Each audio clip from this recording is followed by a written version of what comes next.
পশ্চিমবঙ্গের ভোট পর্ব শেষ, আর সন্ধ্যার আগে থেকেই টিভি চ্যানেলের স্টুডিওগুলোতে বড় বড় স্ক্রিন, ঝকঝকে গ্রাফিক্স আর বাঘা বাঘা বিশ্লেষকদের চিৎকার। কেউ চাণক্য তো কেউ পোল এক্সপার্ট।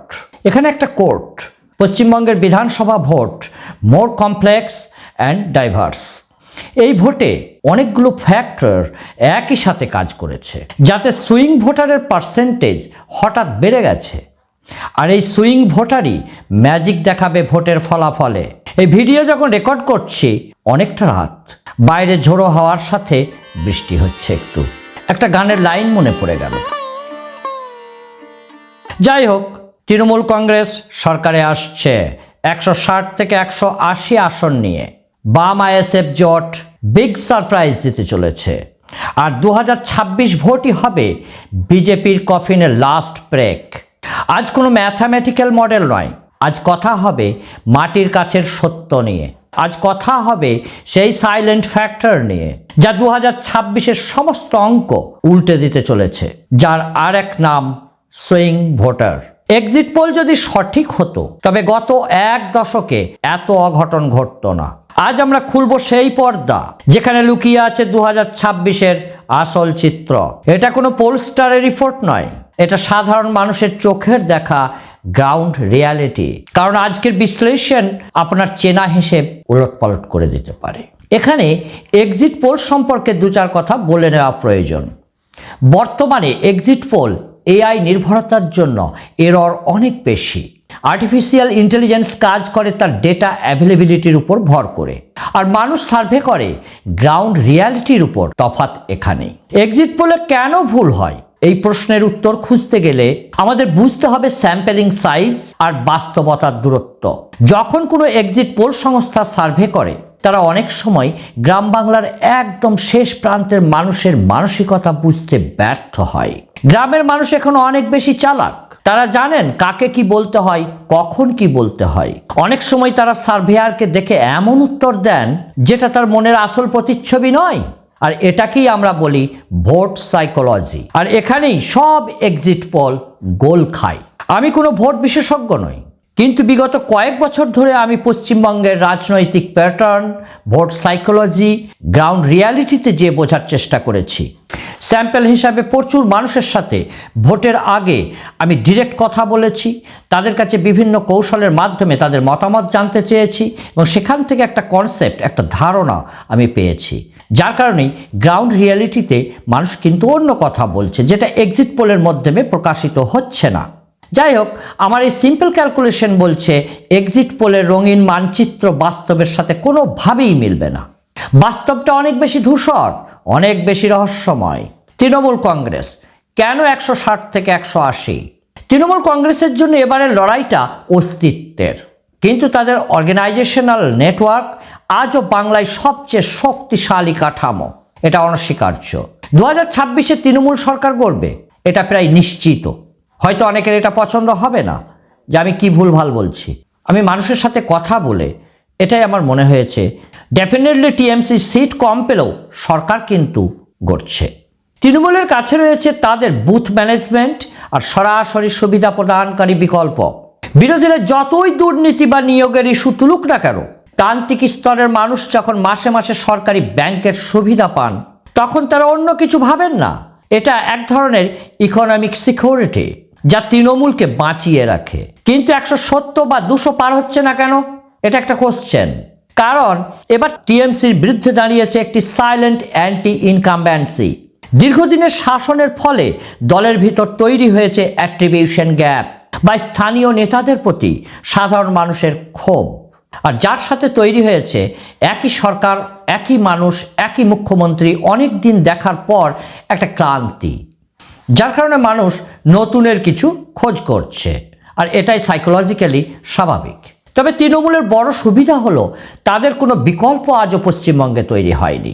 মানুষ যখন বিভ্রান্ত হয়, তারা পরিচিত মুখটাকেই বেছে নেয়। 160 থেকে 180 আসন পাওয়া টিএমসির কাছে কোনো বড় চ্যালেঞ্জ নয়, যদি তারা নিজেদের ভিতরের গোষ্ঠীদ্বন্দ্ব নিয়ন্ত্রণে রাখতে পারে। এটা কন্ডিশনাল।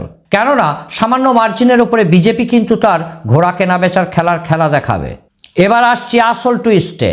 সবাই ভাবছে লড়াইটা তৃণমূল বনাম বিজেপির, কিন্তু আমার ক্যালকুলেশন বলছে 2026-এর আসল গেম চেঞ্জার হতে চলেছে বাম ও আইএসএফ জোট। এটাকে অবহেলা করার মতো কোনো জায়গাই নেই, এবং ভোট শেষ পর্বে আপনারা সেটা নিজের চোখেই দেখতেও পাচ্ছেন। কেন এই জোট সারপ্রাইজ দেবে?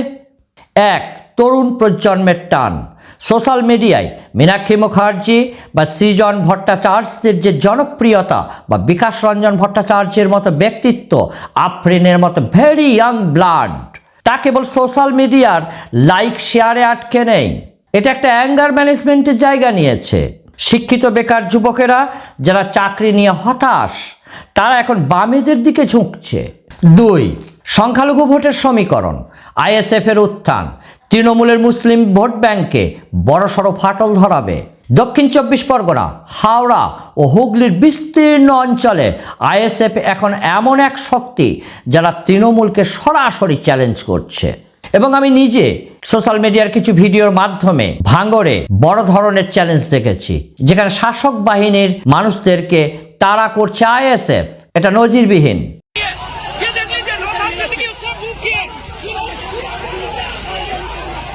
তিন, বাম ভোটারদের প্রত্যাবর্তন। যারা একসময় বিজেপিকে ভোট দিয়ে বামেদের শিক্ষা দিতে চেয়েছিল, সেই ভোটাররা এখন বুঝতে পারছে যে বিজেপি কোনো বিকল্প নয়। ফলে একটা বড় অংশ রিটার্ন টু দ্য লেফট, অর্থাৎ ঘরে ফেরার প্রস্তুতি নিচ্ছে, মানে বামেদের দিকে যাচ্ছে। এই জোট হয়তো সরকার করতে পারবে না, কিন্তু তারা বহু আসনে তৃতীয় শক্তি থেকে দ্বিতীয় শক্তিতে উঠে আসতে পারে। যেখানে যেখানে তারা 20 থেকে 25% ভোট কেটে নেবে, সেখানে তৃণমূল বা বিজেপি যেই হোক, তাদের জয়ের ব্যবধান কমে যাবে। এটাই হলো সেই সুইং ফ্যাক্টর যা অনেক হেভিওয়েট প্রার্থীর কপাল পুড়িয়ে দেবে। এবার বিজেপির কথা আলাদা করে বলার অপেক্ষা রাখে না। 2021 বিধানসভা নির্বাচনে তারা যে উচ্চতায় পৌঁছেছিল, সেখান থেকে আজ তাদের গ্রাফ নিম্নমুখী। কেন? প্রথমত, রং অ্যাসেসমেন্ট। বাঙালি সেন্টিমেন্ট ধরতে ব্যর্থ, তর্জন গর্জন হুঙ্কার বনাম সংগঠন।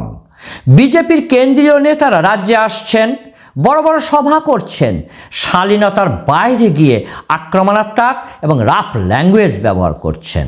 কিন্তু তৃণমূলের মতো একদম বুথ লেভেলে গিয়ে মানুষের সাথে কানেক্ট করার মতো না ছিল মানসিকতা, না ছিল সাংগঠনিক শক্তি। দ্বিতীয়ত, হিন্দুত্ব কার্ডের সীমাবদ্ধতা। পশ্চিমবঙ্গের মানুষ ধর্মান্ধতার চেয়ে উন্নয়ন এবং দৈনন্দিন সমস্যাকে অনেক বেশি গুরুত্ব দেয়। 2021 সালে বিজেপি যে আবেগের উপর ভর করে 77টা আসন জিতেছিল, সেই আবেগ এখন অনেকটাই স্তীমিত।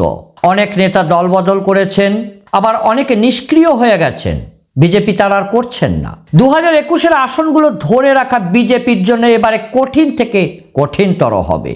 যদি তারা 30 থেকে 40টি আসনের নিচে নেমে যায়, তবে অবাক হওয়ার মতো কিছু থাকবে না। তাদের এই তর্জন গর্জন কেবল টিভির বিতর্ক এবং স্টেজের মাইকেই সীমাবদ্ধ থাকবে, কিন্তু ব্যালট বক্সে তার প্রতিফলন খুব কমই দেখা যাবে। এবার আসছি প্রতিবেদনের সব থেকে ক্রুশিয়াল পার্টে, সুইং ক্যালকুলেশন, গণিতের খেলা। রাজনীতিতে সবকিছুর মূলে থাকে সুইং বা ভোটের অদল বদল। ধরুন কোনো এক কেন্দ্রে তৃণমূল 42%, বিজেপি 35% আর বাম আইএসএফ 18% ভোট পেয়েছে। এখানে লড়াইটা ত্রিমুখী। যদি বাম আইএসএফ জোট 5% ভোট টেনে নিতে পারে, যা বিজেপি বা তৃণমূলের ভোট থেকে আসবে, সেক্ষেত্রে এই পুরো সমীকরণটাই বদলে যাবে। আমার বিশ্লেষণে দেখা যাচ্ছে তৃণমূলের সুইং, তৃণমূলের ভোট ব্যাংক সাধারণত খুব স্থিতিশীল, কিন্তু এবারে একটু নড়বড়ে। কিন্তু 10 থেকে 12%-এর কাছাকাছি একটা অ্যান্টি ইনকামব্যান্সি ফ্যাক্টর কাজ করছে, আর এটাই ডেঞ্জারাস হতে পারে। বিজেপির সুইং, বিজেপি তাদের 2021 সালের ভোটের একটা বড় অংশ হারাতে চলেছে। সেই ভোটের অন্তত 4 থেকে 5% বামেদের দিকে যাবে এবং বাকিটা নোটা বা অন্যান্য ভোটে পরিণত হবে। ভোটের ব্যবধান, অধিকাংশ আসনে জয় পরাজয়ের ব্যবধান হবে 5 থেকে 8,000 ভোটের মধ্যে। এখানে বাম আইএসএফ জোটের প্রাপ্ত ভোটই নির্ধারণ করবে কে সরকার গড়বে এবং কার আসন কমবে, কার আসন বাড়বে। এটাই সেই ম্যাথামেটিক্যাল ক্যালকুলেশন যা এক্সিট পোলগুলো বারবার মিস করে। তারা টোটাল ভোটিং পার্সেন্টেজ দেখে, কিন্তু বুথ লেভেলের এবং সূক্ষ্ম সুইং বুঝতে চেষ্টা করে না, কারণ এটা স্টুডিওতে বসে অথবা বাড়িতে বসে হয় না। এটা বুঝতে গেলে তাদেরকে গ্রাউন্ডে নেমে আসতে হবে, মানুষের সাথে সরাসরি আলাদা আলাদাভাবে কথা বলে তাদের ভোট সাইকোলজি বোঝার চেষ্টা করতে হবে। তখন সামনে আসবে রিয়াল পিকচার। পরিশেষে একটা কথাই বলবো, রাজনীতি কোনো ফিক্সড মুভি নয় যে ক্লাইম্যাক্স আগে থেকেই জানা থাকবে। এক্সিট পোলগুলো অনেক সময় ম্যানিপুলেটেড হয় বা তাদের মেথোডোলজি ভুল হয়, কিন্তু গ্রাউন্ড রিয়ালিটি মিথ্যা বলে না। তৃণমূল সরকার গড়বে আর 160 থেকে 180 আসন তাদের ঝুলিতে থাকবে, কিন্তু এটা তাদের জন্য খুব একটা স্মুথ উইন হবে না। বাম আইএসএফ জোটের উত্থান তাদের জয়ের আনন্দকে অনেকটাই ম্লান করে দেবে, আর বাম ফ্রন্ট তার নতুন স্ট্র্যাটেজি তৈরি করবে 2031-এ রিবর্ন সরকারের লক্ষ্যে। আর বিজেপি, তাদের জন্য এখন বড় চ্যালেঞ্জ হলো নিজেদের অস্তিত্ব টিকিয়ে রাখা। 2021-এর সেই দাপট হয়তো আর দেখা যাবে না। রাজনীতিতে আবেগ আর লজিকের লড়াই চিরকালীন। আপনারা যদি চোখ খোলা রেখে পাড়ার মোড়ের রাজনীতি দেখেন, তবে বুঝতে পারবেন এক্সিট পোলগুলো কেন বারবার ভুল প্রমাণিত হয়। কারণ পশ্চিমবঙ্গের মানুষ এখন অনেক বেশি পরিণত। তারা ভয় পায়, কিন্তু ভোট দেওয়ার সময় তাদের নিজেদের বুদ্ধিকেও কাজে লাগায়। 2026-এ হবে পরিবর্তনের নয়, বরং একটি নতুন সমীকরণের নির্বাচন। আপনারা কি মনে করছেন, তৃণমূল কি সত্যিই চতুর্থবারের মতো সরকার গঠন করতে পারবে? বিজেপি কি তার কমিটমেন্ট বজায় রাখতে পারবে, নাকি বাম আইএসএফ জোট সব হিসাব উল্টে দিয়ে নতুন কোনো চমক দেখাবে?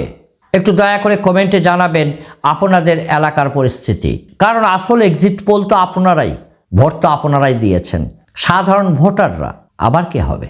এই প্রতিবেদনটি একটি হাইপোথেটিক্যাল রাজনৈতিক বিশ্লেষণের খসড়া মাত্র। প্রকৃত ফলাফল জনমতের উপর নির্ভরশীল, আর সেটা আমরা জানতে পারবো 4 মে বেলা 2টোর পর।